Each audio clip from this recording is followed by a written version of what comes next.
Black people don't want to know how to learn about getting money. They only want to learn how about spending money and relationships. And relationships.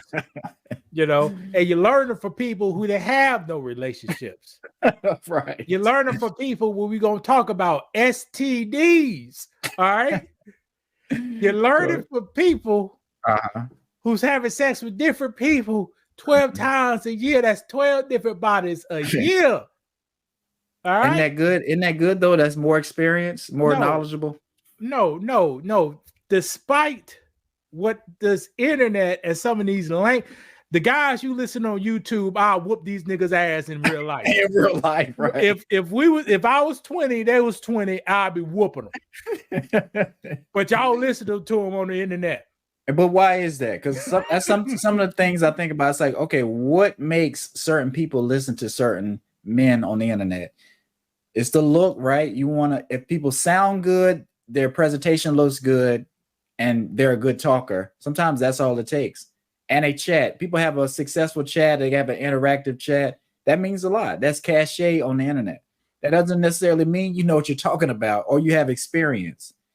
And not to pick on Fresh and Fit, but you know, they give a lot of advice to men on how to get, I guess, a certain type of woman, like in Miami. Like everybody's not trying to date a woman in Miami. So does that advice match up everybody's lifestyle? No, it doesn't, but it sounds good and it's entertaining.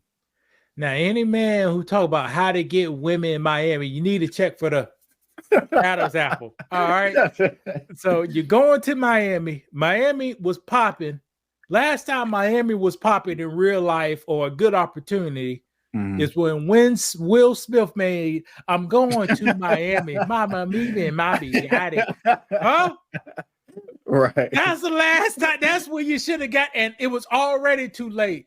The Cubans, the drug dealers, and the white folks already made all the money at that point. Right. And black people, the internet came around, and Will Smith said, "Man in Black #2" came out. I got to put this on the soundtrack. Let's big up Miami. Right. And that's when Keisha, Pookie, and Pookeisha started to go down there. All right. Miami is played out. They don't even want you down there. No. Have you been down there? I've been to Miami, and you know, it's cool. Like, it's not what you would think. Nowadays I don't like areas that's overcrowded, too expensive. Like they got nice restaurants and nice places to have drinks, I guess, but is it really worth it? Are you getting your money's worth when you do stuff like that? Overpay for hotels and stuff. You remember how how Myrtle Beach is with Bike Week, how they used to upcharge for Bike Week and stuff for $70 a hotel, $59 a hotel. But when it's Black Bike Week, then it's $29. Right. But that's you don't even earn 2000s. Hey, do you know how much we were paying when we was going down to Bike Week, when we was going as kids? Because I never as teens. Well, you ain't never seen that side $29 and $39.99. Yes, not on the beachfront, but across the street in that raggedy hotel. Right. Well, they probably don't even change the sheets. They just somebody check out and just vacuum up a little bit. Just come on in. You don't care. You just at the beach. And that was high back then. $40, and you making $5 an hour. Right, man. And you having a ball. Man, you gotta work a whole day to afford a hotel room.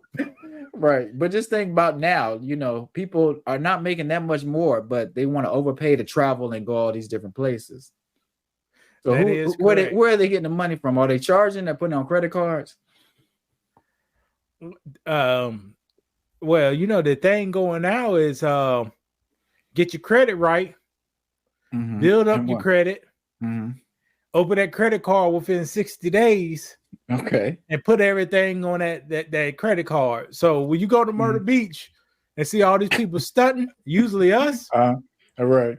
60 days before the people just rebuilt their credit, and now they got enough funds to fool the system before the credit fraud come back in.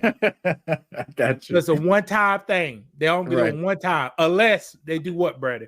What? Get gift cards. So if they take the credit cards, Right. flip it to gift cards, then they can last a little longer. Right. That's So- funny how that stuff works. You know, because a gift card is cash. You It know, is that's layaway cash. So, Not so layaway cash. no, it's layaway cash, Brandon. So imagine you did some credit fraud and got $10,000 in your name. And you say, okay, this ain't gonna last forever. They go find out I've been stealing. Right. So you flip that in gift cards. See, you just did what's it called? You washed the cash. What's that called? Right. Money laundry. Money Money laundry that thing. Right. But you did it on a low level. I've heard like what people do with the scams that they do now. They'll say, "Give me your checking information, your debit card information, and what I'm gonna do is I'm gonna deposit a bunch of checks in your account, and you take the money out, and we split it." But you know, the bank is going. Who you think the bank is coming after? They're gonna come after the scammer who you was doing this with, or they coming after you, the person that account it is? They come out the person the account it is, and the worst thing about it. The Africans was doing that 10 years ago, and the African Americans just got on the stuff about 6-7 years ago. Right, you know, it's already too late. It's too late, but people are still trying to do this, and that speaks to the desperation people are in nowadays. But you know, hey, what you gonna do? People want to stunt. Hey, but just be careful because it's gonna catch up with you. In the words of 85 South, I forgot the name. I think his name is Clayton Chico? English. Oh, okay. He said he knew the game was over when a man paid for his gas with a Holiday Inn of Holiday Inn key card. When he saw him pay for his gas with a key card, he knew the game was over right there. It was to another level in Atlanta. I don't know, Brandon, you ever got scammed in Atlanta? Have I ever got scammed? Probably. Well, no, I'm not gonna say I've got scammed. We got scammed in Washington D.C. We bought some fake Oakleys. You think that's not. What was that? That's not scam. We knew we was buying. I'm saying, Brandon, you ever been a scam in Atlanta? Not scammed. No, I haven't been scammed. Like, oh yeah, you're right. I have to talk to you. Have to talk to somebody and let them trick you out of your position to be scammed. Technically, but like I say, if you want something fake, you know it's probably fake. So I wouldn't count that as a scam. Like I said, with them glasses, them Oakleys, we weren't scammed. We knew what we were buying, allegedly. Yeah, Brandon lived in Atlanta when the charges first came out. You had to be a big time drug dealer, big time money to buy a charge in 06. So most of the play, Brandon didn't get scammed. When they made them charges available to your average man, that's when the scammers started coming in. So boring. It's so boring. I wish I had a coloring book that speaks. What is this? Oh my gosh. Coloring book of black icons.